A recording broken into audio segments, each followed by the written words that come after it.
আলো, আর তার আড়ালে লুকিয়ে থাকা অন্ধকার সত্য। মাত্র 19 বছর বয়স, স্বপ্ন নিয়ে ইন্ডাস্ট্রিতে পা রাখা এক তরুণী অভিনেত্রী। আর ঠিক তখনই একজন নামকরা পরিচালকের কাছ থেকে এলো অস্বস্তিকর প্রস্তাব। ক্যারিয়ারের শুরুতেই এমন অভিজ্ঞতার মুখোমুখি হতে হয়েছিল মাদালসা শর্মাকে। জনপ্রিয় অভিনেত্রী মাদালসা শর্মা নিজেই জানালেন তার জীবনের সেই তিক্ত অভিজ্ঞতার কথা।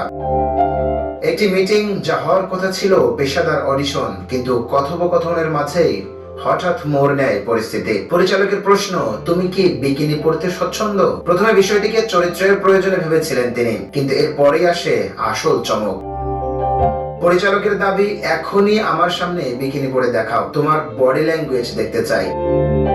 পরিচালকের এমন প্রস্তাবে দমে না গিয়ে তৎক্ষণাৎ নিজের অবস্থান পরিষ্কার করেন অভিনেত্রী। জবাবে অভিনেত্রী বলেন, ক্যামেরার সামনে চরিত্রের জন্য যা দরকার করব, কিন্তু ব্যক্তিগতভাবে কাউকে দেখানোর জন্য না।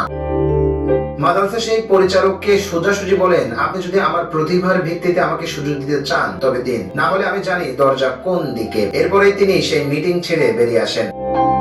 তার এই সাহসী পদক্ষেপের জন্যই অভিনেত্রী সেই চরিত্রে অভিনয়ের সুযোগ পান। তার এই সাহসী অবস্থান এখন প্রশংসিত হচ্ছে সর্বত্র।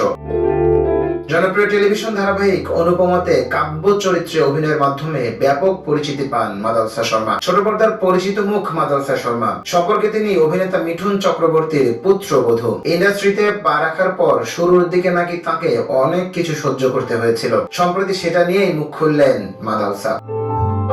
নিউজ ডেস্ক, সোনালী নিউজ।